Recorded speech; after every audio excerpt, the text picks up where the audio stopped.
വിജയം ഉറപ്പാണ്. ആ കാര്യം കേരള സർവകലാശാല രജിസ്ട്രാറാണ്. രജിസ്ട്രാറുടെ പ്രതികരണമാണ് നമ്മൾ കാണുന്നത്. നിയമവിരുദ്ധമാണ്. സർവകലാശാലയുടെ എൻ്റെ നിയമനാധികാരി സിൻഡിക്കേറ്റാണ്. സിൻഡിക്കേറ്റിൻ്റെ തീരുമാനപ്രകാരമാണ് ഞാൻ സർവകലാശാല രജിസ്ട്രാറായി പ്രവർത്തിക്കുന്നത്. അതിന്റെ നിയമപരമായി അതിന്റെ നടപടികളുമായി മുന്നോട്ട് പോകും. കോടതിയെ സമീപിക്കുകയാണോ അതോ സിൻഡിക്കേറ്റ് വിളിച്ച് അത്തരത്തിലൊരു നടപടിയായിരിക്കും? അത് വരട്ടെ, എന്തായാലും നമുക്ക് നോക്കാം.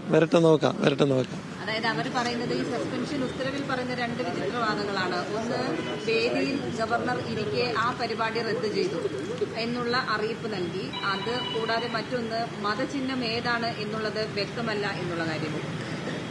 ഇത് രണ്ടും വ്യക്തമാണ്. ഇത് രണ്ടും വ്യക്തതയോടുകൂടി ബോധ്യപ്പെട്ടിട്ടുണ്ട്. അതിനുള്ള ബന്ധപ്പെട്ട രേഖകളുമുണ്ട്. സസ്പെൻഷൻ അംഗീകരിക്കാതെ നാളെ മുതൽ തുടർ പ്രവർത്തനം.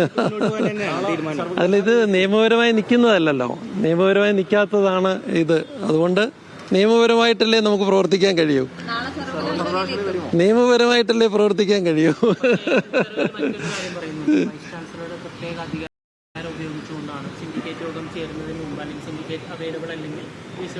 അല്ല, സിൻഡിക്കേറ്റ് അങ്ങനെ ഒരു അധികാരം